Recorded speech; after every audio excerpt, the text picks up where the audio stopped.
But earlier today, the Pro-Life campaign published the results of an opinion poll which shows that 70% support constitutional protection for the unborn, while just 13% oppose it. And we're going to discuss that now. And we have with us William Binchy, who has been one of the leaders of the pro-life movement for many years, and Catherine Forde of the Irish Family Planning Association.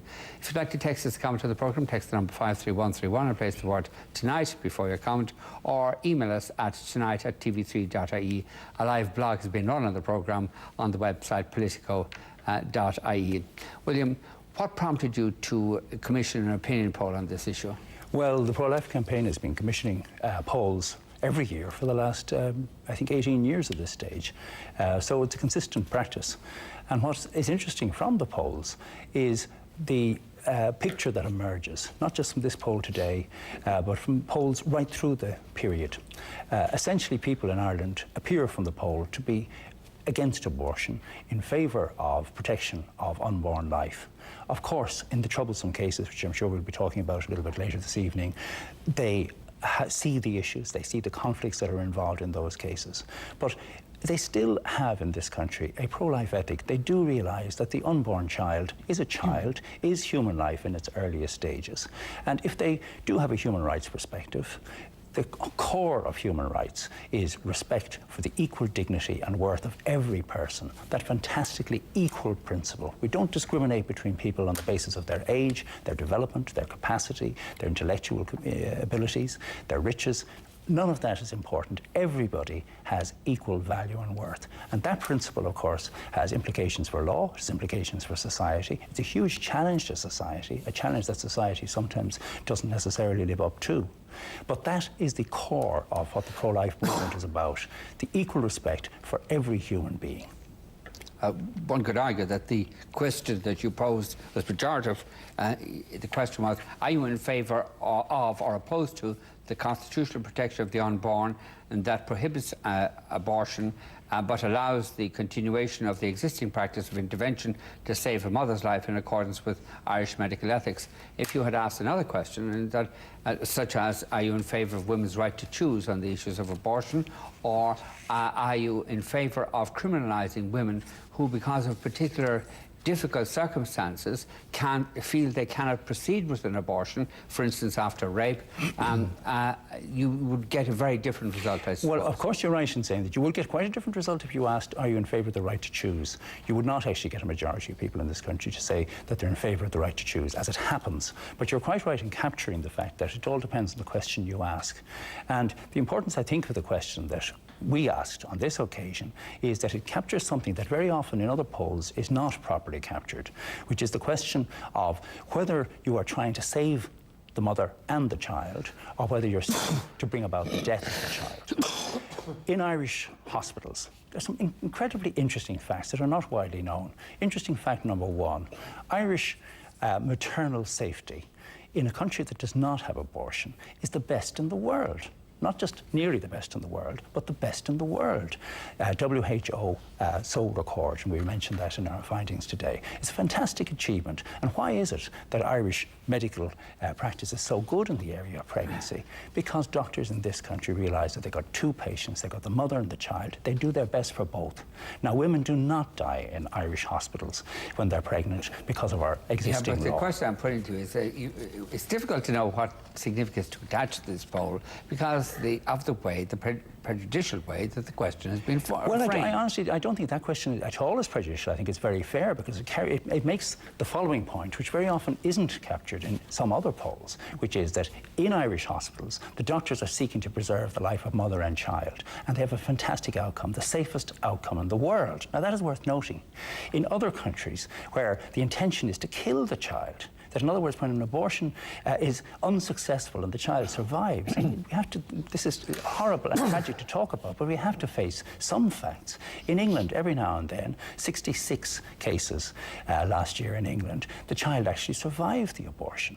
And in those circumstances, because abortion was seeking to bring about the destruction of the child's life, sadly, they had to leave those children and not give them any resuscitation, and the child died because the intention was to bring about that. In Irish hospitals, principles, the intention in all medical procedures is to save the life of mother and child. And as I say, the outcome is the best in the world. That is fantastically interesting. And just before we go on, I go to Catherine, is the purpose of all this is to put pressure on for the constitutional amendment on abortion to, as you would see it, clarify these? Well, what it is to do is to bring into the forefront of discussion something that is always there at a subliminal level. People can take only so much discussion about this, I think it's fair to say, even people for who find the issue very important indeed in their lives. It's a topic that the Irish people have visited and revisited because it's a very important topic. It is a topic, as I say, at the core of which is what do we understand by human rights and what do we understand by equal dignity.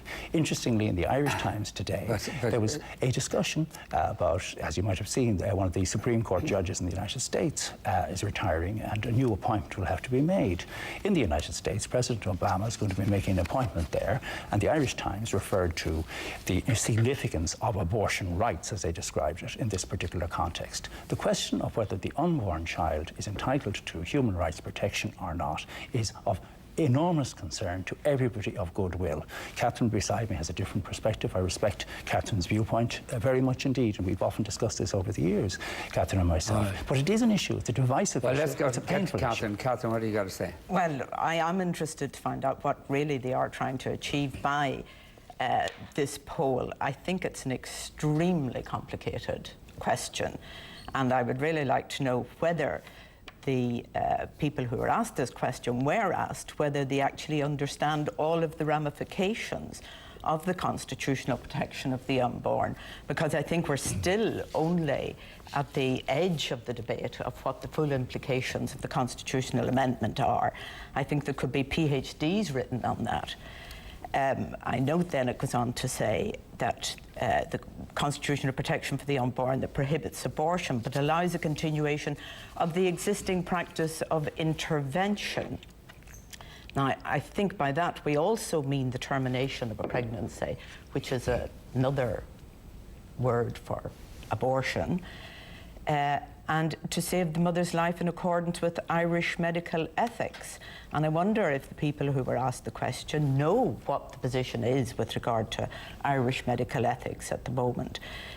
During the recent case in Europe, the Irish state was asked. I suspect that the people said they were in favour of this because they have a general benign attitude to the protection of the life of the unborn, and feel, you give us, we're in favour of constitutional protection, without thinking through the ramifications of that. Yeah. Well, I'd say that that is quite possible, and it's interesting that when people are asked straightforward questions in the opinion polls, such as happened in the 2007, when they were asked whether they were in favour of women having access to abortions in Ireland without the need to travel, when her life was at risk, 69% said yes.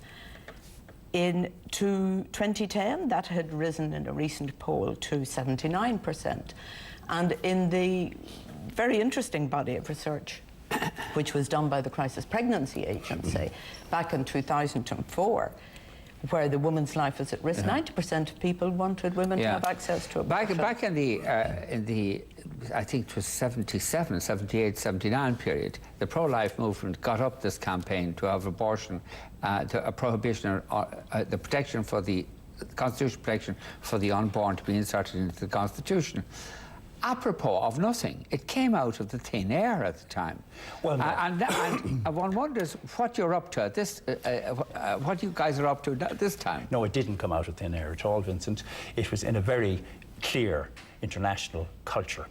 And I think we all are quite aware of the obvious fact that there has been an international movement in favour of legalised abortion. But we had a number of cases, a number of judgments, where the Supreme Court judges, I think in the McGee case, Brian Walsh, one of the Supreme Court judges, made it clear that in his view, abortion would be unconstitutional. Well, I mean, as you know yourself, those statements were statements made in a different context, and when they were actually put to the test, Judge McCarthy, who had talked about the sacred trust trust in the context of abortion, that the sacred trust to protect the life of the unborn. He took a radically different view in the X case, for example. But your suggestion that it was an unnecessary step, which I think is what your suggestion is, I would disagree with, on the basis that the Constitution, as it was developing, and international culture, as it was developing, certainly put abortion into the frame in terms of a matter of constitutional issue.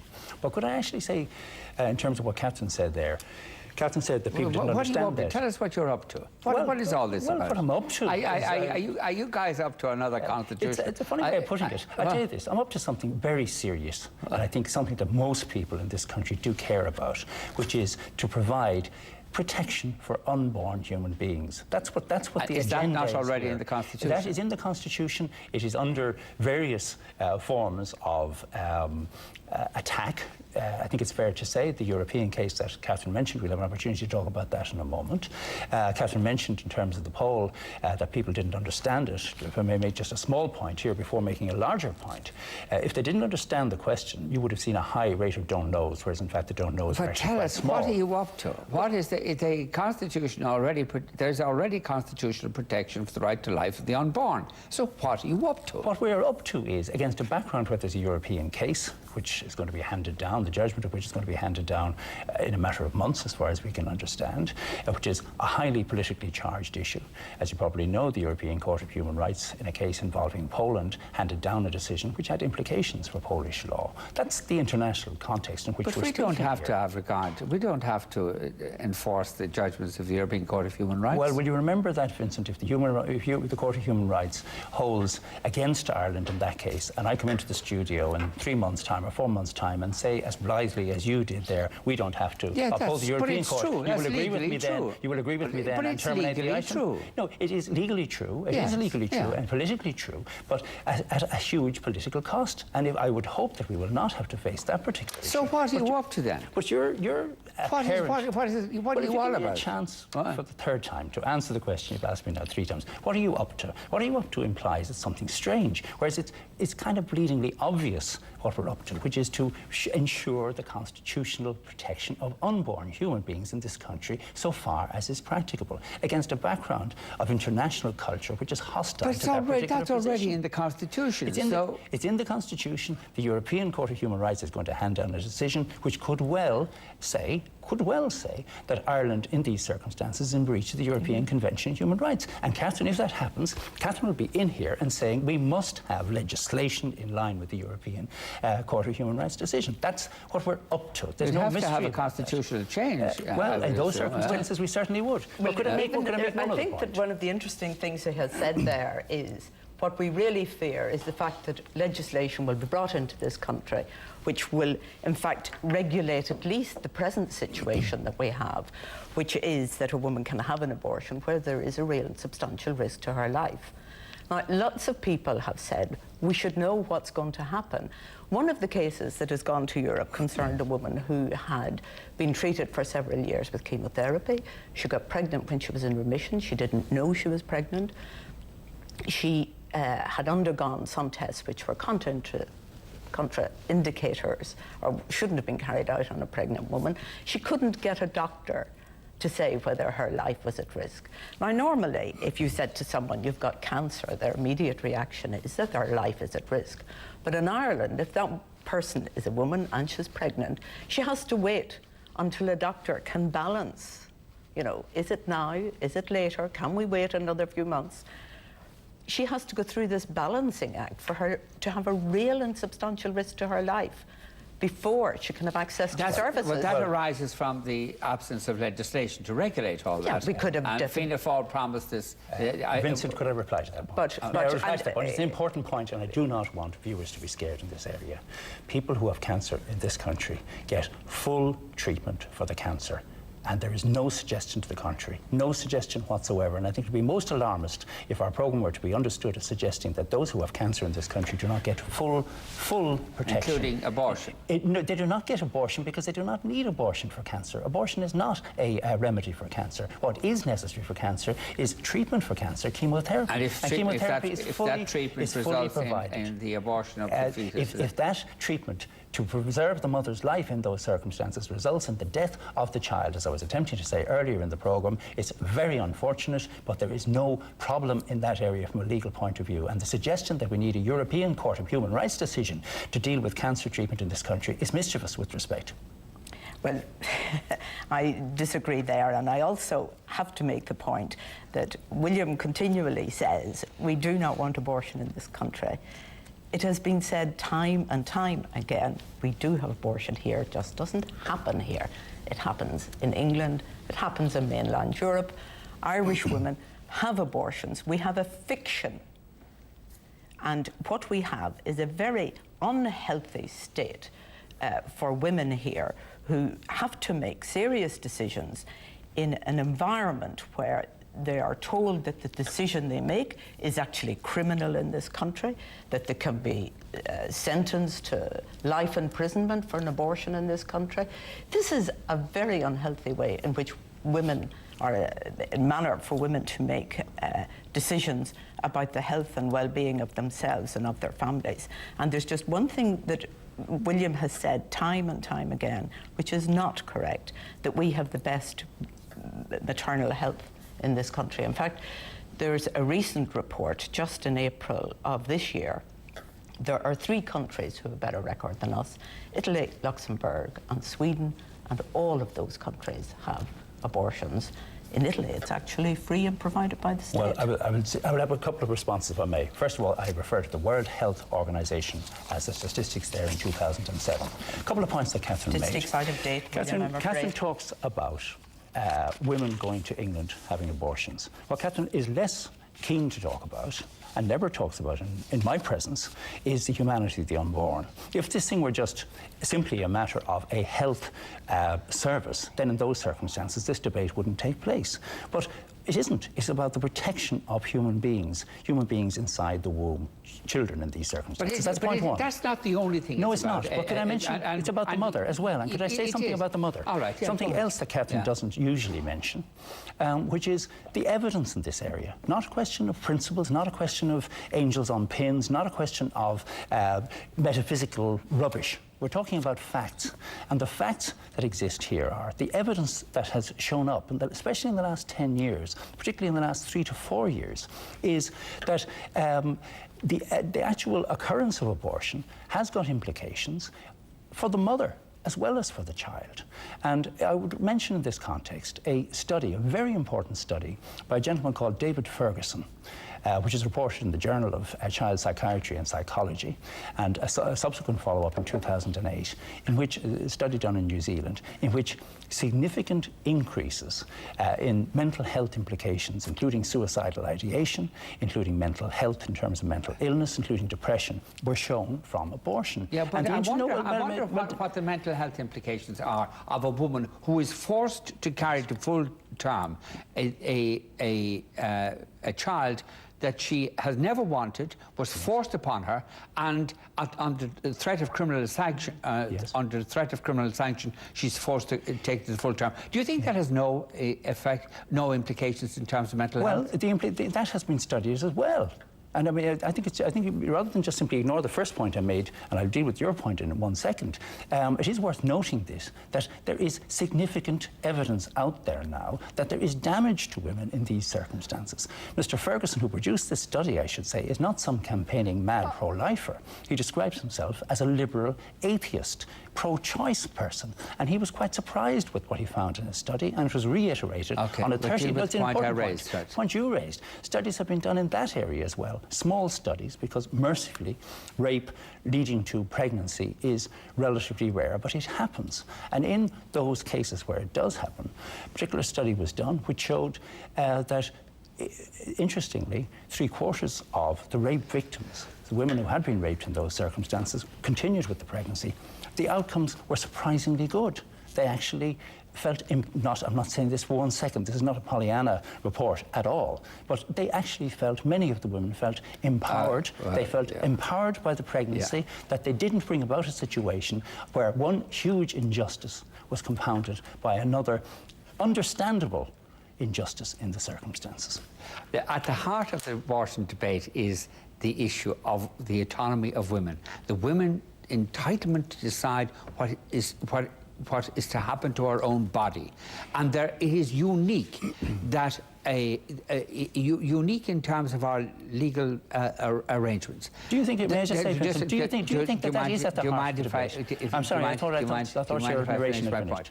That women are told that under pain of criminal sanction, that if they take an autonomous decision regarding how their own bodies are to be used and opt to abort a fetus or abort a child or whatever let's agree, abort a child, that then she is criminalized. And that's unique. There's nothing comparable otherwise in our society, nothing comparable in the law. No man is ever required to have his body used in a way under pain of criminal sanction. It relates only to women. Is that a question just to me? Well, I was seeking just to contradict you in saying that at the heart of this debate is the autonomy of women. Absolutely importantly in the debate is the autonomy of women. But at the heart of this debate is the question of protection of human rights. And you said to yourself, you said there, the woman has a right to do with her own body what she chooses. I agree with you. A woman has a right to do with her body what she chooses. A man has a right to do with his body what he chooses. But sadly, in some cases, happily in other cases, it is not a question of a woman simply dealing with her body. It is dealing with another human being who is inside her body. Now, you raise some interesting, definitely troubling questions about that huge intensity of relationship and the dependency which it creates. But that's a debate which we can talk about. I'm happy to do so. But don't misrepresent it as a woman dealing with her body. If we were just simply talking about a woman dealing with simply her body, that she's not going to give her body to the sustenance of this other human being. That's a different point. You forgot about the human being in your narration. You forgot about the other human being. No, I'm not. I'm saying simply that a woman is deciding that she's not going to have a body used to the sustenance of another human being.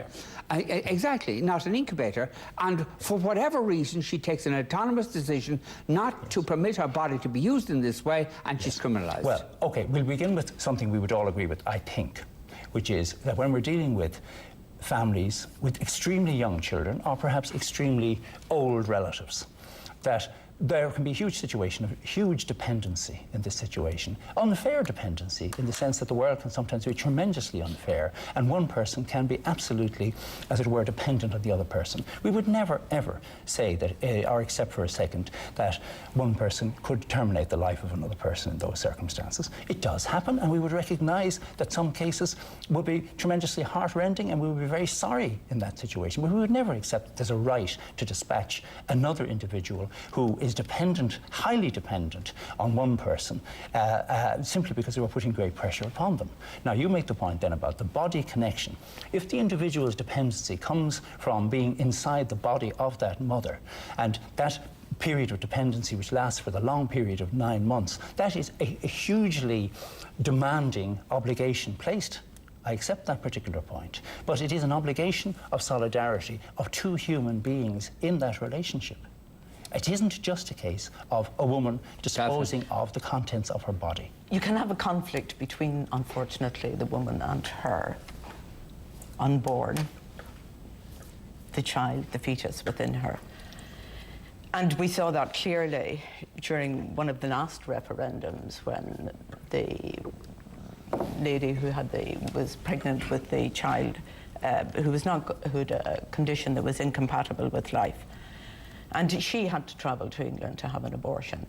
It seems that William is particularly fearful about the Irish legislature bringing in legislation, perhaps to define the unborn, perhaps to say the unborn does not get constitutional protection until after 12 weeks. Perhaps he's frightened that there's going to be legislation which enables women to have access to abortions here, where the fetus is incompatible with separate existence. Perhaps that's what he is frightened of, but he seems to be particularly frightened of the decision in Europe where that court may decide, and hopefully will decide, that the situation that pertains in Ireland at the moment is in breach of women's human rights.